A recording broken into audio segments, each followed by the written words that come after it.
Good morning, world.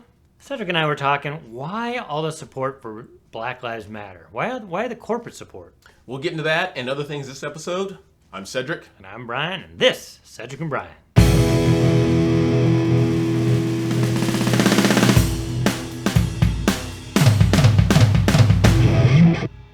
Why all the support for Black Lives Matter? I understand the phrase, Black Lives Matter. Why the huge support for the organization Black Lives Matter? The corporate donations, they're collecting millions of dollars.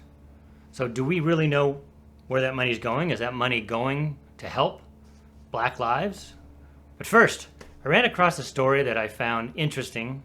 Almost, it would be laughable if it wasn't so tragic. It's almost as funny as the mayor of Seattle calling the Chaz Chop thing the Summer of Love. I don't know. We could have the Summer of Love. But this one was about a mayor outside of Oakland, in Lake Merritt, I believe it's called, where I started Googling stuff, and like the whole first page of Google was about this racist act of nooses being found in trees. Yeah, remember you and I were talking about that? Yeah. So which I thought, oh man, this is horrible. You know, with everything going on, you don't want the pendulum to switch the other way, and then you have true racists coming out and doing these things. So I looked into it, and it was hard to find the actual story. But I'm going to give you a couple clips. Possible hate crime in Oakland. The mayor believes several nooses have been found in trees around Lake Merritt. So that seems pretty awful. Then I researched a little further, but I had to research. Yes. This is a perfect example of taking something out of context. Like you want to read the my surface, gosh. You get one story, but if you look into it, you find out the meat and potatoes of it. So here's some pictures of the nooses before I get into the rest of the story here. So here's the nooses. Here's the tree. That's the noose. Now look at this other noose. Can you see the handle on there? So that's when I thought, okay, what's going on? So then here's this clip of this gentleman who happens to be black. I think he's actually African. And here's his explanation of the nooses in the trees. This man, Victor Sengbe, told us the rope is part of a rigging used by him and his friends as part of a larger swing system. He even shared this video of it in action with ABC7 News. Out of the dozens and hundreds and thousands of people that have walked by, no one, has thought that it looked anywhere close to a noose. Right, folks have used it for exercise. Folks have, it was really a fun addition to the park. As you can see, he put this up for a family for exercise in the park. He thought it would be a nice thing to do. Now, let me play you the beginning of that mayor again. Now, remember this though. She already knew about the story coming out about the guy who put the nooses, the ropes up, jungle gym ropes for exercise equipment. Right. Symbols of hate. These symbols are symbols of racial violence, and it's incumbent on all of us to have that sensitivity, to have that knowledge. The mayor says even though there are claims the ropes aren't nooses and were used for exercise equipment, that doesn't excuse the person who put them there. She is calling for a hate crime investigation. So as you can see, I had to, if you look through this, I'm looking through Google and I can't find anything about exercise equipment until I really look deep. I think I found it on the second page. Right. Who goes to the second page of Google? They're just going to click on the first couple links. This is the hypocrisy of what we see. Is the media really trying to give you stories, or are they trying to divide you? I'll let you decide that, but this is just one example, you can find many, of the media stirring the pot when it doesn't need to be stirred. Cedric's going to get into now what's really going on with Black Lives Matter, and do you really know the purpose? When you put that little black square or the hashtag BLM, do you know who you're supporting? Okay, I'm going to talk a little bit about the history that I found regarding Black Lives Matter, because any corporation, anything that you deal with, they have a mission statement that tells you what they're all about, what they're trying to accomplish, whether it be McDonald's, Coca-Cola, it doesn't matter who it is. So Brian and I, we found this regarding Black Lives Matter, and this is an old mission statement. They've since changed it around since people have gone to their website more, but here's what their original mission statement says, and it has 2 points. Number 1, we seek to disrupt the Western prescribed nuclear family structure requirement by supporting each other as extended family and villages that collectively care for one another, especially our children, to the degree that mothers, parents, and children are comfortable. If you didn't hear that first sentence, I'm going to say it again. We seek to disrupt the Western prescribed nuclear family structure. Brian and I are going to talk about that a little bit later. We talk about black fathers being in the home, but we'll get back to that later. Number 2, we foster a queer affirming network. When we gather, we do so with the intention of freeing ourselves from the tight grip of heteronormative thinking. And if you take out that adjective of hetero, it says we're going to free ourselves from the tight grip of normative thinking, because they don't want you thinking normally, because then you'll start thinking for yourselves and you'll understand some of the things that are going on. So my question on that second point, both points actually, what do either of those have to do with Black Lives? That's what we want you to research. Don't just put hashtag BLM. Don't just put a square. Know what you're actually prescribed to. Obviously, we care about equality, but you have to know who you're supporting. Right. Yeah. And whether it's BLM or any other organization that you're giving your time, money, and other talents to, make sure you know what they're all about. I'm not saying, and I want to say this for everybody, I am not saying don't support BLM, but do you know what you're supporting, or do you get caught up in this emotional wave that's going on the last couple of months, and you say, well, I'm going to throw money at it, even though I don't know what the money is going toward.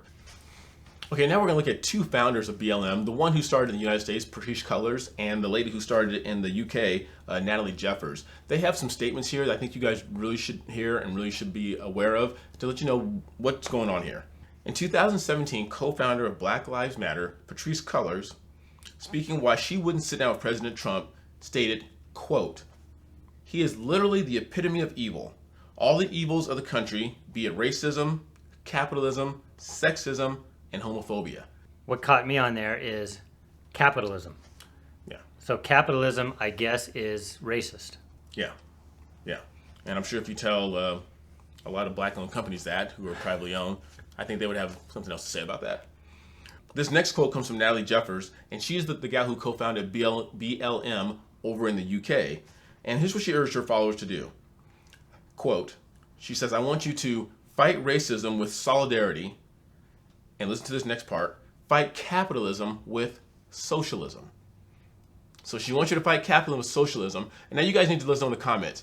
We're getting a preview of what socialism looks like with being told to stand in line before you go in the store because of this pandemic. Stand in line before you go in the store. You can only buy 2 rolls of paper towels. You can only buy 2 rolls of toilet paper. Don't take all the... That is what socialism looks like. And if you guys are all for that, this is what BLM is trying to push. This is the agenda they're trying to push. So they're disguising a black movement for socialism. Right. So they're making you think that you're fighting inequality, but they're pushing this narrative. Right, right. And I know we're a small channel still, but if any of these gals, Natalie Jeffers or Patrice Cullors, if we're wrong, please let us know, because we're just reading what was printed exactly on your website. Well, I found a clip. So I'm going to play a clip right now of Patrice Cullors. Yes, you guys need to listen to this. I also think that it might, I think of a lot of things. The first thing I think is that we actually do have an ideological frame. Myself and Alicia in particular are trained organizers. We are trained Marxists, we are super versed on sort of ideological theories are trained Marxists. And I think that what we really try to do is build a movement that could be utilized by many, many black folks. So again, if you're a Marxist or a socialist, fine, support Black Lives Matter. If you're not, if you think you are supporting something that has to do with racial inequality or police brutality, just know who you're sending your hard-earned dollars to. The corporations that are sending money, that putting those hashtags on the top of Amazon, Netflix, everything you see, just remember what they're supporting right here. Now let that clip sit in for a moment and really think about it. And guys, here's the thing. These are clips that we find that are available to you. So make sure you guys are doing your research, make sure you can find these clips and you can find all the information that we're finding out. But I'm gonna take a little segue right now and talk about something that's been really prevalent in the newsways lately. For those of you who are pancake lovers and waffle lovers, you put syrup on your pancakes, and I'm sure most of you have heard the story about what's going on with Aunt Jemima.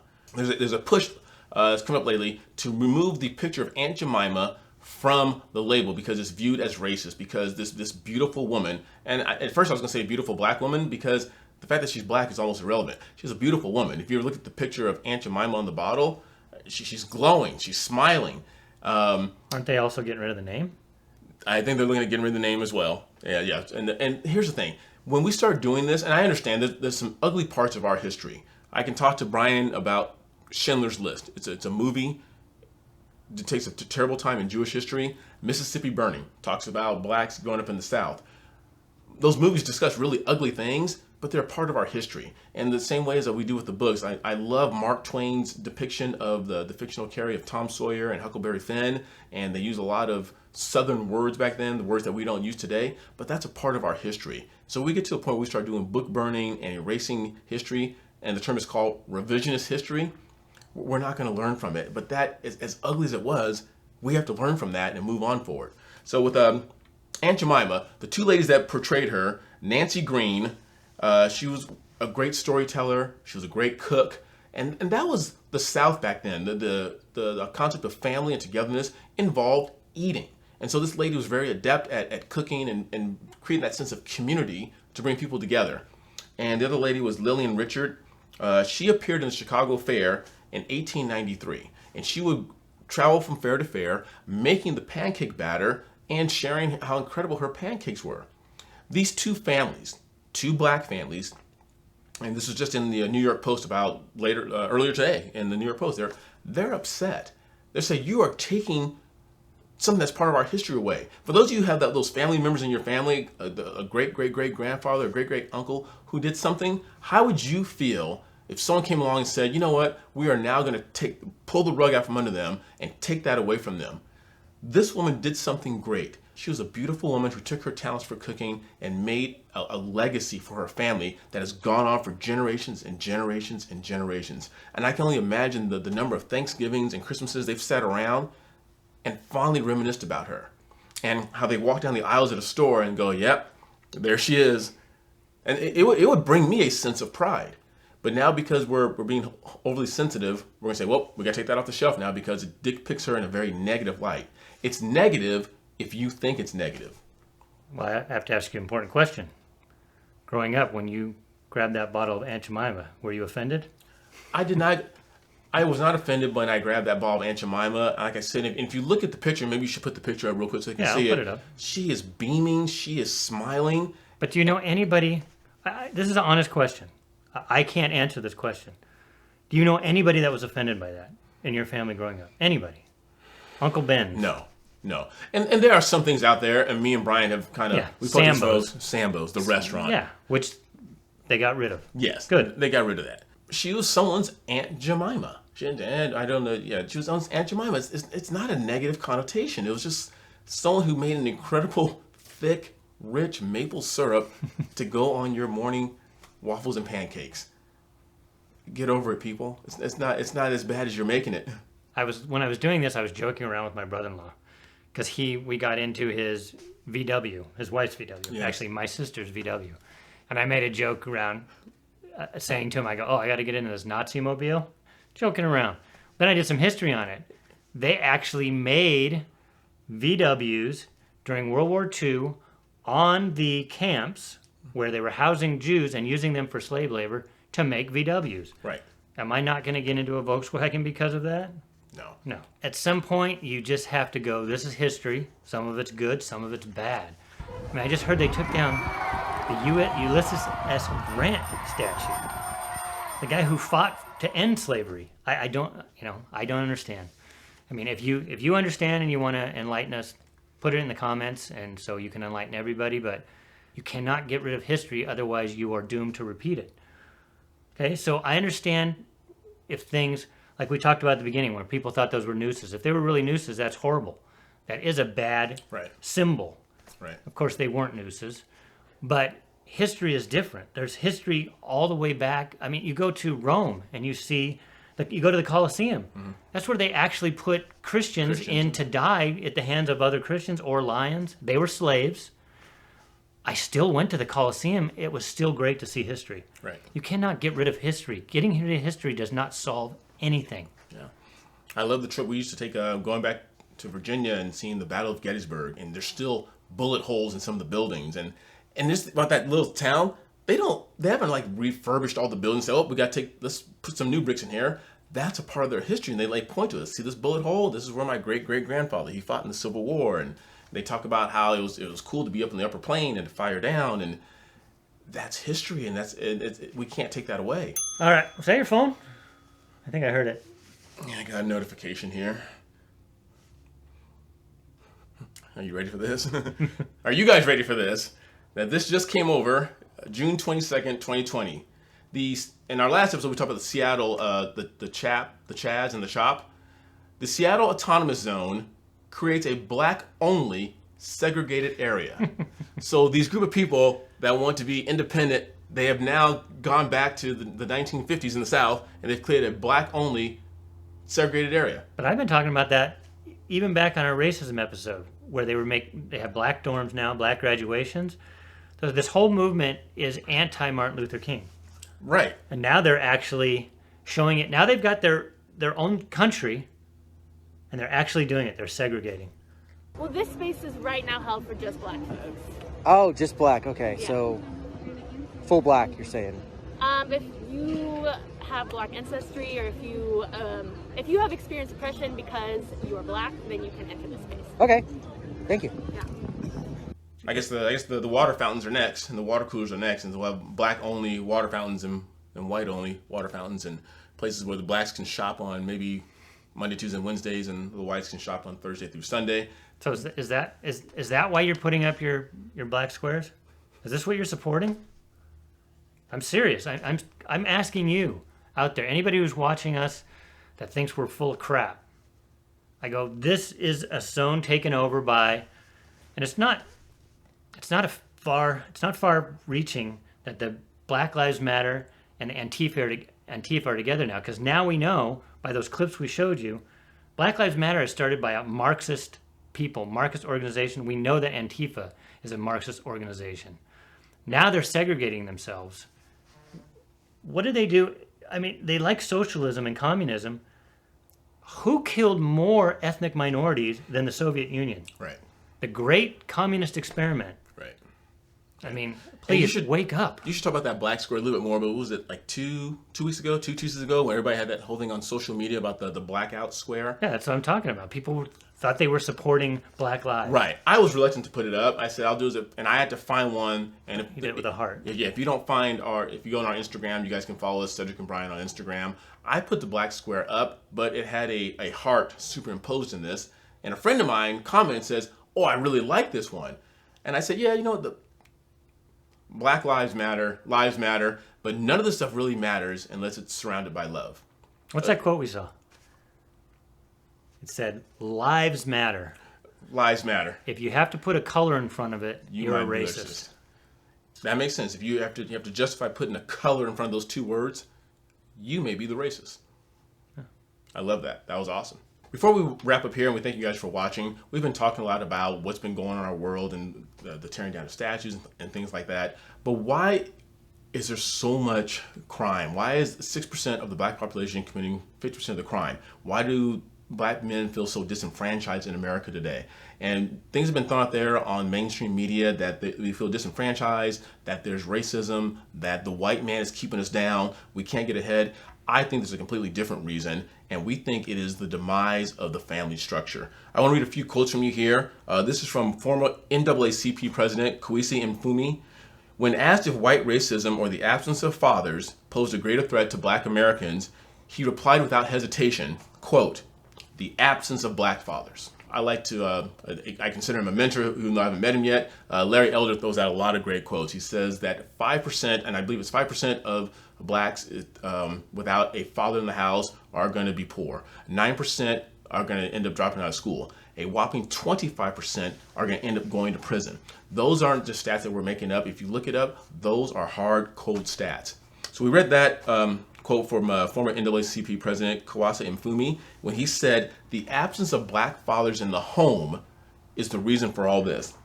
If you remember what we said back earlier in the video, we looked at some of the purpose, the mission statement of BLM, and remember what we said about their real agenda? It says, We seek to disrupt the Western prescribed nuclear family structure. So because whatever they see as the prescribed nuclear family structure, they want to tear that down. They want to tear it apart. Here's some other stats here. It says only 17% of black kids make it to their high school graduation living exclusively with their mother and father. That means that 83% of black youth are suffering the loss of a parent or the instability of a split home. As the nation emerged from the Jim Crow era, 25% of black children were born to unwed mothers. Today, that statistic is a whopping 72%. Instances of racism exist today, we know that, but you would be hard-pressed to argue anti-black racism is worse now than in 1900 or in 1964. And I kind of want to end with this, but I think it's very important because this has been hitting us very hard the last couple of weeks, last couple of months, that the black people can't get ahead today. If that's the case, why is it immigrants are still flooding to this country in record numbers? And if we keep putting that false narrative out there that we're not the country of capitalism, of grassroots, where you can make it, why do immigrants continue to leave where they are? They're trying to get here. And maybe they know something that we that are born here and we don't know. But this goes on to say that if racism were the primary problem, Nigerian Americans also would not be among the most successful immigrant groups in our country. People from Nigeria, they are breaking their necks to get over here because they want the opportunity that we overlook so much. Much of their success can be attributed to strong marriages and strong families. Let me read that again. Much of their success can be attributed to strong marriages and strong families. In Nigeria, and this blew me away, in Nigeria, only 4% of children are raised in single-parent households, compared to the overall U.S. rate of 23%. Then when we say overall U.S. rate, we're including all races and stuff like that. And they come here and they work hard, they work diligently, and they make businesses and they establish industry, and they make it work here. Why aren't we? So if the narrative is that white people are holding minorities down, what throws a wrench in that, but what fits your narrative or what you're talking about, family, is that Asians are the most successful in this country. They are also the least likely to divorce. Right. Kids are raised with both parents at the highest rate of any ethnicity. And consequently, they're the most successful right now. Right. Right. And we can get to that. Oh, my goodness. So if you're a white supremacist and you just happen to like Asians, find me that white supremacist because I've never seen that. Right. Right. I've never seen the KKK say, I hate all people, I hate Jews and blacks, but hey, I like those Asians. For those of you who are watching, I know we're getting new subscribers each and every week. We want to thank you guys and I know I've gotten personal phone calls from people who say, hey, Cedric, we love what you guys are doing. I'm sending this out to everybody on my Facebook, on my Instagram, on my feed. Continue doing that. And like Brian always says, if you disagree with us, put in the comments because we're not going to sit here and pretend that we know it all. We don't. But make sure you like, subscribe, ring the bell, and let's just keep talking about this stuff, and hopefully we'll come up with a solution. And please share this. Well, before we sign off, we're going to leave you with a few more clips. We thank you guys for tuning in. Thank you for supporting us. And until next time, I'm Cedric. And I'm Brian. See you later. It's in your hands to stop all the killing and all the shooting, wherever it might be. Because you cannot say Black Lives Matter and then kill yourselves. Dad, come here, come here, come here. I was going to bring... So we've been fighting, right now in this time in our country, we're doing this whole Black Lives Matter. Everyone's fighting, everyone's looting. This is my father. I was born in foster care. I didn't have a mother or a father. They gave me away. My father wasn't fit to be my father. This is my dad here, Jacob Benny.